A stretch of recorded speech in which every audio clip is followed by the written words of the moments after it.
Hello, and welcome to Controllers Tech. Today we will start the Modbus video series for the STM32, and this is the first main video in that series. I have already created a playlist for the Modbus, where I have added a few videos from another creator. The explanation in these videos is pretty good, and it will help you understand the basics of the Modbus protocol.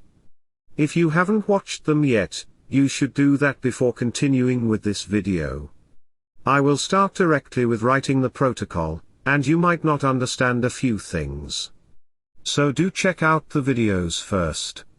Now let's talk about the connection. In the previous video, I have covered the RS485 to TTL module, and how we interface it with the STM32. Well, we have the same module here, which is connected to the STM32. The connection is the same as what we covered in the previous video. I am going to use the computer to act like a Modbus slave, and this is why we have another one today, RS485 to USB module. As you can see, it only has two pins, pin A, and pin B. And as you might have figured out already, we will connect the pin A together, and pin B together. The RS485 to TTL module is powered with 5 volts, and the USB module is anyway connected to the computer. Before we go ahead, I want to make this clear that the RS485 is not a requirement for the Modbus, rather the Modbus is a protocol, so it can work with any communication standard. I am using the RS485 because it is widely used, and it has its advantages. You can simply use the STM32 also. Now let's revise a little about the Modbus. If you have watched the previous videos in the playlist, you might already be familiar with this picture.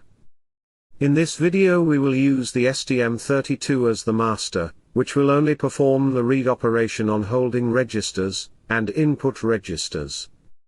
We are starting with them, as the registers are easier to read compared to the coils. This picture shows the function codes that we are allowed to use in the Modbus protocol.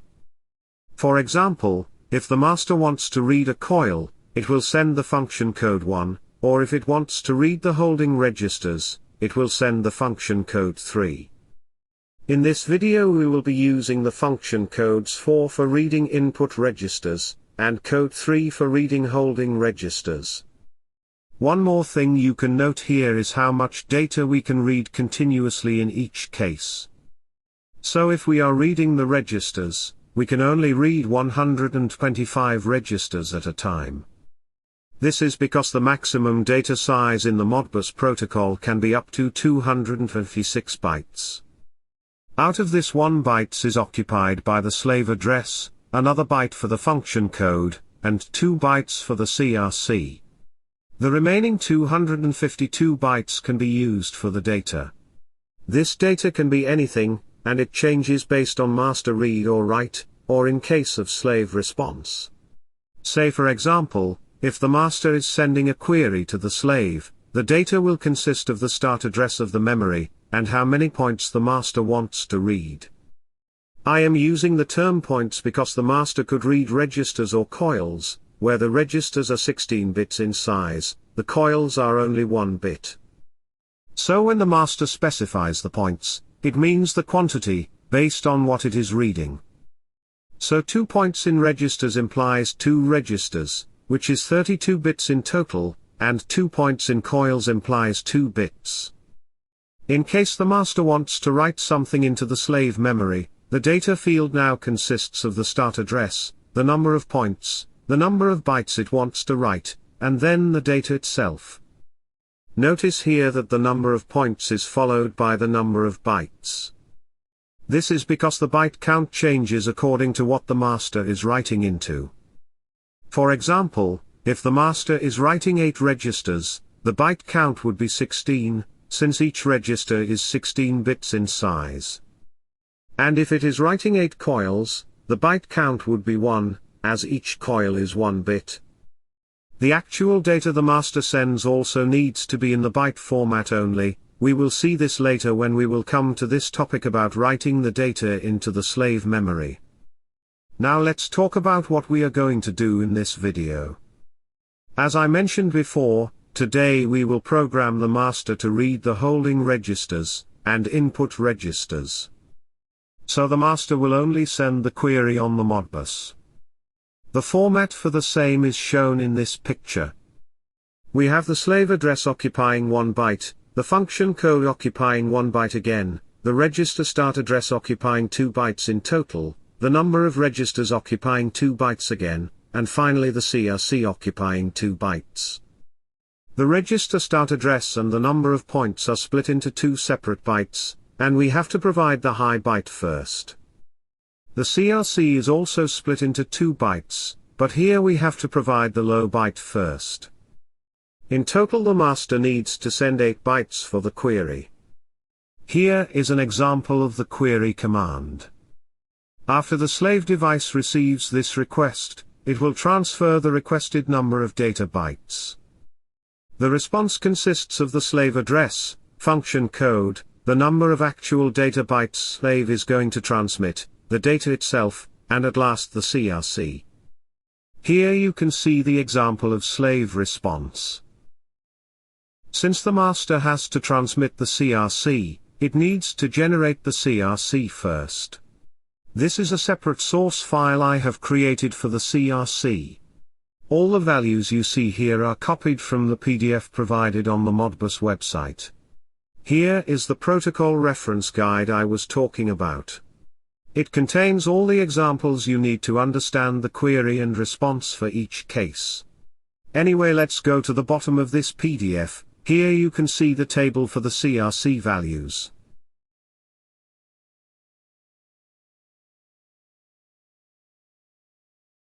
If you go to the previous page, you can see the CRC generation function.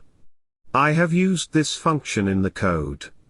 Alright, it will all connect later, so let's start the Cube IDE and create a new project. I am using the STM32 F103C8 controller. Give some name to the project, and click Finish. Here I am selecting the external crystal to provide the clock. The board has 8 MHz crystal, and we will run the controller at maximum 72 MHz. Go to Sys, Debug, and enable serial wire, also select the time-based source as SysTick. Now let's enable the UART1 in the connectivity section. Here you can see the pins PA9 and PA10 got selected as the TX and RX pins. We will keep the default setup with baud rate of 115208N1. Keep this in mind, as we need to configure the same for the slave device. We will use the interrupt to receive the data, so enable it in the NVIC tab. Now if you remember from the previous video, we need to set an output pin to control the RS485 module. So I am setting the pin PA8 as output, and renaming it to TX enable pin. This is it for the configuration. Click Save to generate the project.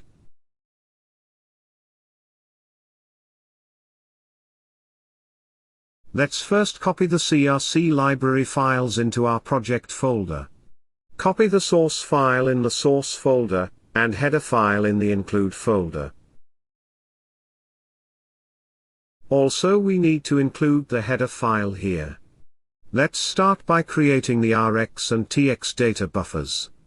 As I mentioned earlier, for this tutorial the TX data size is going to be 8 bytes, also I am not sure how much data I am going to receive, therefore I have created a 32-byte array for receiving. Just like the previous video, we will create a send data function in order to send the data via the RS485. Here we will first put the module in the transmitter mode, then transmit the data via the UART, and finally put the module back to the receiver mode. This is already explained in the RS485 video. Now in the main function, we will receive the data using the idle line interrupt method.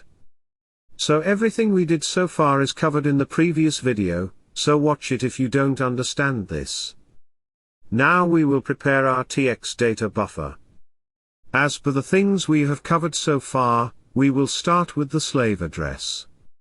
The slave address is programmable in most of the devices, and let's assume my device have the address 0x05. Next we have to provide the function code. We are reading the holding registers, so the function code is 3.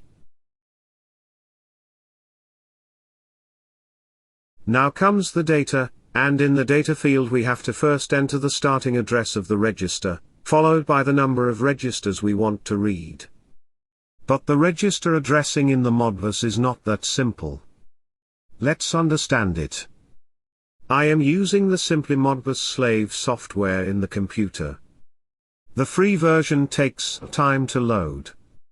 You can download it from their website, simplymodbus.ca.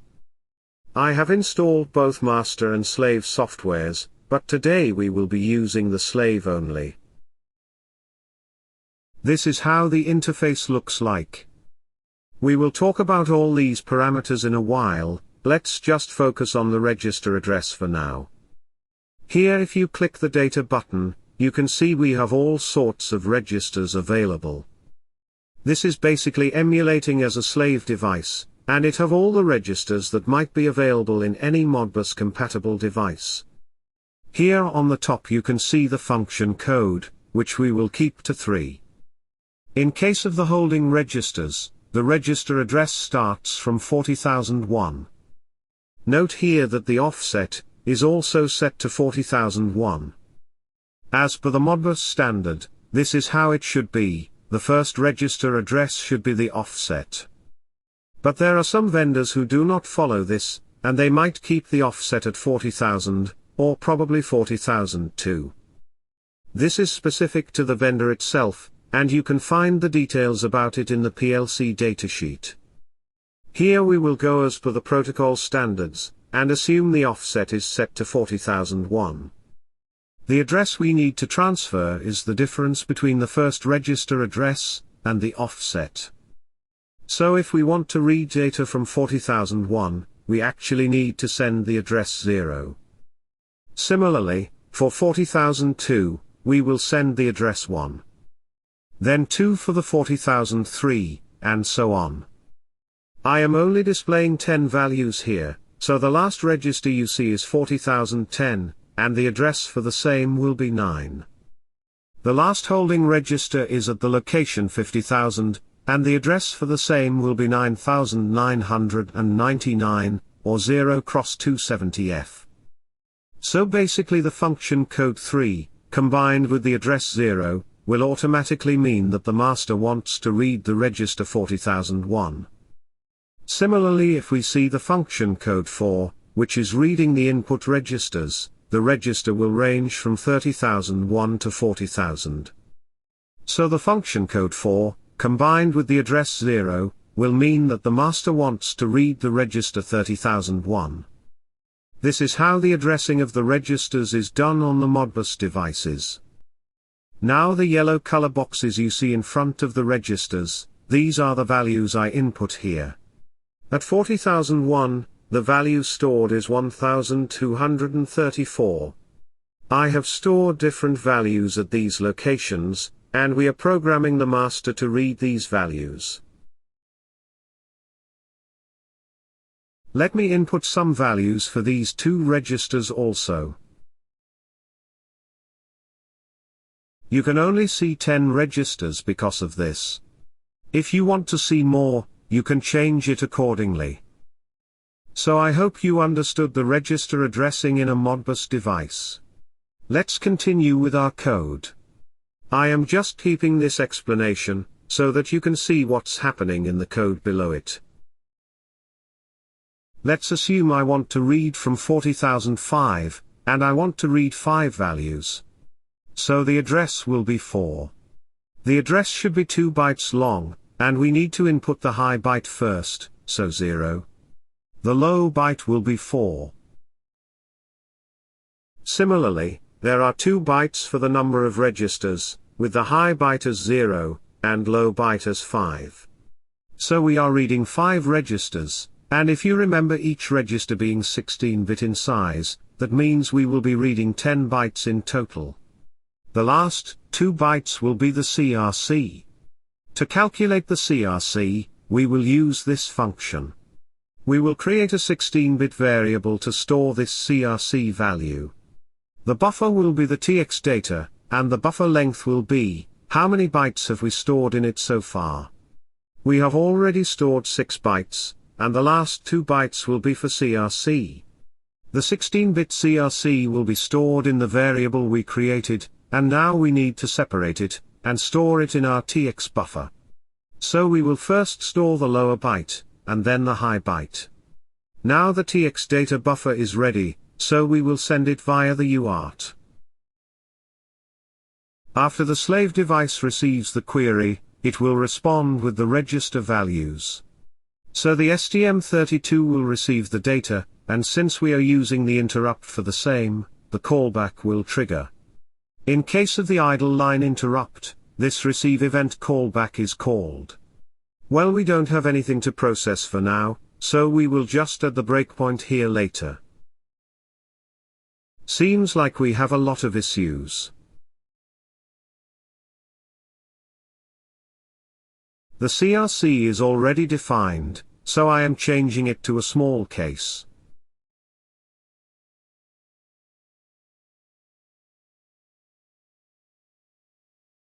Alright, that's gone. I think I have switched the positions of port and pin here.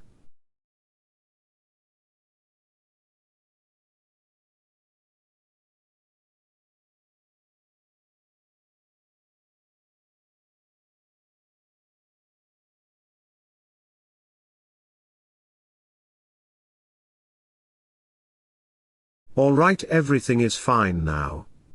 Let's debug the code. I have already added the TX and RX buffer in the live expression. In the device manager, you can see the port of the RS485 to USB module. We have to use the same port in the slave software.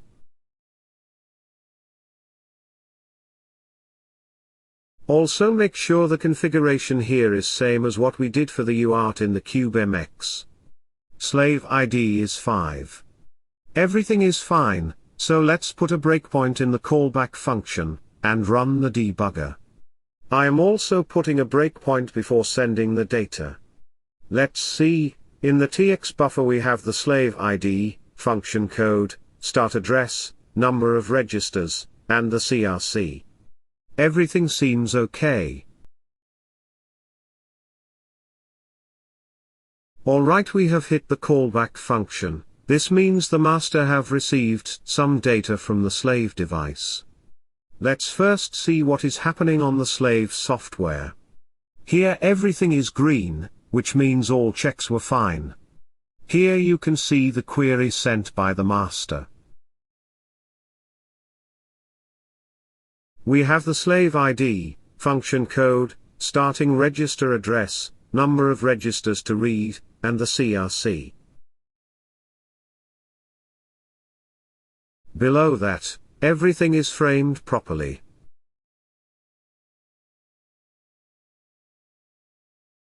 Since the starting register address is 4, that means that the actual register address is 40,005. Note the data stored at the locations, starting from that address. This window here shows the values sent by the slave device in response to the master's query. These values are the same as what we have stored in the respective registers.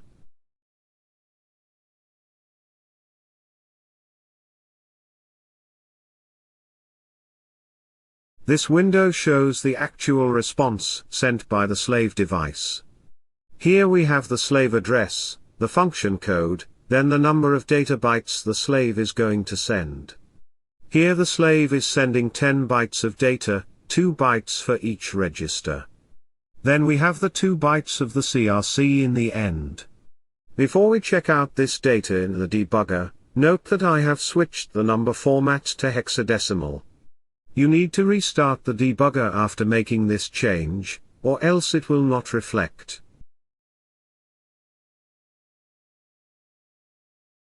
You can see we have received exactly the same response here.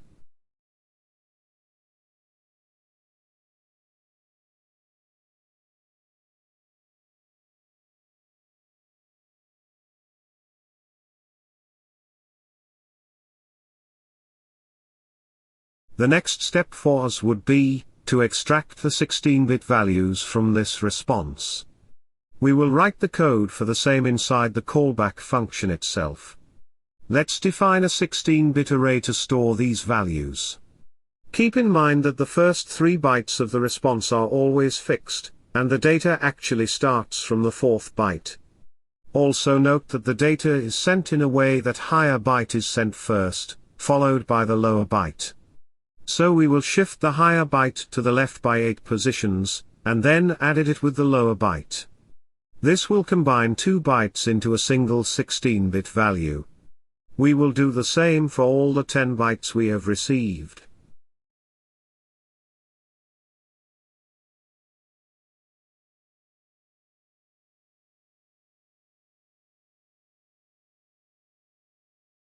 Let's test it now.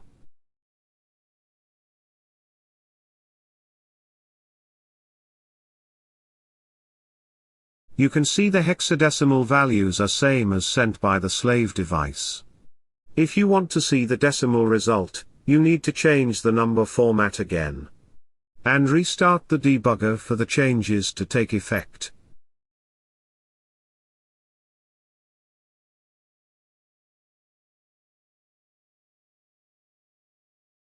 Here you can see the decimal values. They are exactly the same as what we stored in those registers. I hope the things were clear with the holding registers. Now we will take a quick look at the input registers also. So let's enable it in the slave software. The function code is 4. The start register and the offset are both set to 30,001. Let me input some values here in these registers. Alright, let's make the changes in the code. The first change will be the function code itself. To read the input registers, we need to send the function code, 4. Next we will change the starting register address.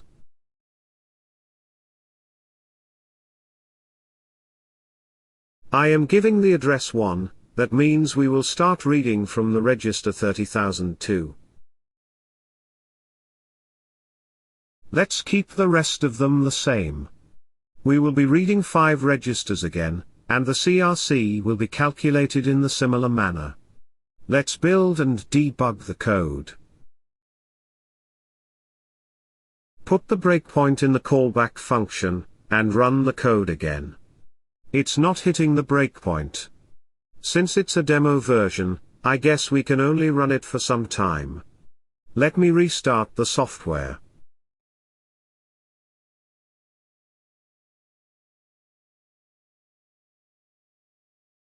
Alright, everything is unchanged. Even the values are stored, so we will continue with our testing now.